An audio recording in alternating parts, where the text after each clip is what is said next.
नमस्कार। मैं डॉक्टर हेमंत शर्मा। पहले आप सभी को दिवाली की शुभकामनाएं। हैप्पी दिवाली। आज मैं आपको हाइपर वेंटिलेशन सिंड्रोम के बारे में बताने जा रहा हूं। हाइपर वेंटिलेशन सिंड्रोम ज्यादातर आप लोगों ने देखा होगा, ये काफी कॉमन होता है। हाइपर वेंटिलेशन सिंड्रोम, अगर आपके भी किसी रिलेटिव को ऐसा सिंड्रोम हुआ है और उसके बाद कुछ लॉन्ग टर्म कॉम्प्लिकेशंस हैं, तकलीफें हैं, तो व्हाट्सएप नंबर मेरा डिस्क्रिप्शन में रहेगा। कृपया डायरेक्ट कॉल ना करें, या फिर ये सिंड्रोम उनको बार बार होता है, रिकरेंट एपिसोड्स होते हैं। तो आज हम इस वीडियो के माध्यम से पूरा समझेंगे। तो व्हाट्सएप नंबर मेरा डिस्क्रिप्शन में। हर बार एक ही रिक्वेस्ट है, कॉल नहीं करना है और व्हाट्सएप पे जाके मैसेज करें, ठीक है। तो समझते हैं हाइपर वेंटिलेशन क्या होता है। जब इंसान को कोई टेंशन हो, स्ट्रेस हो, कोई पैनिक अटैक हो, या कोई ट्रॉमा हुआ हो, कोई चोट लगी हो, या कोई हाई एल्टीट्यूड पे गया हो वॉक करने, ठीक है, या कोई ऐसा स्ट्रेसफुल उसको सिचुएशन मिली हो, तो क्या होगा, वो लंबी लंबी सांस लेगा, तेज तेज सांस लेगा।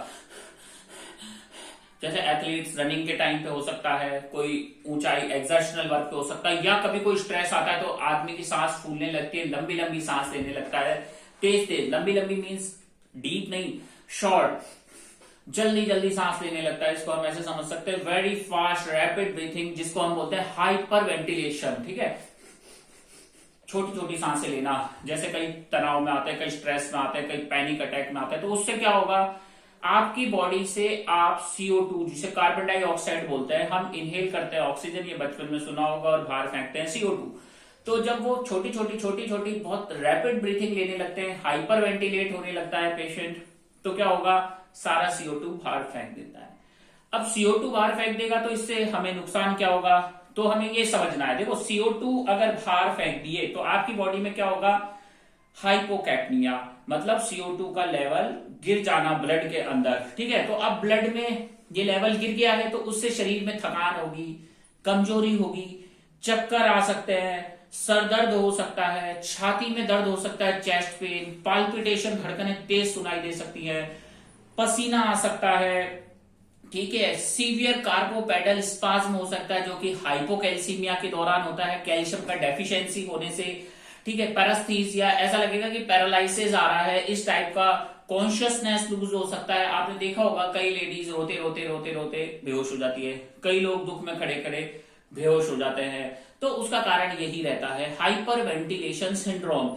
और इसके अंदर क्या होता है, हाइपोकैप्निया होगा और रेस्पिरेटरी अल्कलोसिस। जो respiratory alkalosis alkaline basic situation जैसा हो जाएगा डेवलपमेंट, और कैल्शियम का कमी होगा, जो कि हाइपोकैल्सीमिक सिम्टम्स प्रोड्यूस करेगा। जब कैल्शियम कम होगा तो क्या होगा, हाइपोकैल्सीमिक सिम्टम्स, मतलब टिटनी जैसा सिम्टम्स इसमें डेवलप होंगे। अब हम बात करें, मैंने बता दिया, छोटी छोटी लंबी लंबी छोटी छोटी और तेज तेज सांस लेगा पेशेंट तो CO2 बाहर फेंक देगा, ऑक्सीजन CO2 का लेवल ब्लड में कम हो जाएगा। तो इसके कम होने से क्या होगा, थकान, कमजोरी, सर दर्द, ठीक है, उल्टी जैसा मन, कॉन्शियसनेस इंपेयर्ड होना, मतलब याददाश्त थोड़ी कमजोर होना, और आदमी गिर जाना, कोमा में भी जा सकता है, ठीक है। अब बात करें कि इसको ट्रीट कैसे करें। अगर ऐसा केस आप देखते हैं तो इसमें क्या होगा, एक कागज का बैग लीजिए कोई भी, या कोई भी एक पेपर बैग ले लीजिए, उसमें पेशेंट को बोलिए सांस लीजिए। ऐसे पेपर बैग जो क्लोज होना चाहिए, उसके अंदर सांस लें, तो उससे क्या होगा, अब जो कार्बन डाइऑक्साइड पेशेंट छोड़ेगा मुंह से बाहर, वो अंदर आएगी, फिर छोड़ेगा, फिर वो अंदर इनहेल करेगा ऑक्सीजन के साथ। तो इससे क्या होगा, CO2 का लेवल मेंटेन होगा, इससे कार्बन डाइऑक्साइड का लेवल मेंटेन होगा, ठीक है। तो ये एक तरीका है। या फिर पेशेंट को बोलिए एकदम कूल हो जाइए, ज्यादा तेज सांस मत लीजिए, धीरे धीरे शैलो एंड डीप ब्रीथिंग लीजिए। तो ये भी एक टेक्निक है, पर पेपर बैग का सबसे बेस्ट टेक्निक है। तो आप ऐसा कोई भी चीज ले सकते हैं जो कि क्लोज्ड हो, और उसके अंदर मुंह रख के पेशेंट सांस लेगा, तो उससे क्या होगा, CO2 अंदर जाएगा, CO2 का लेवल नॉर्मल होने लगेगा।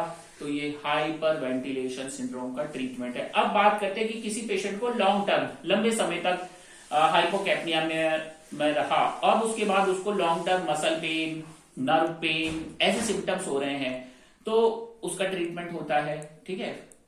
दूसरी बात, अगर पेशेंट को लॉन्ग टर्म और भी कई कॉम्प्लिकेशन है, वीकनेस, थकान रह रही है, या फिर पेशेंट को ऐसे एपिसोड रिकरेंट होते हैं, बार बार मरीज के अंदर हम देख रहे हैं कि ये सिम्टम्स बार बार आ रहे हैं, बार बार हाइपर वेंटिलेशन सिंड्रोम से वो अनकॉन्शियस हो जाता है, तो उसका ट्रीटमेंट कारण को देख के रूल आउट करना होगा, क्या ट्रिगर फैक्टर है। तो लास्ट में थैंक यू, धन्यवाद। वीडियो अच्छा लगा लाइक करें, चैनल पर रहे सब्सक्राइब कर लें। Thank you, that's all.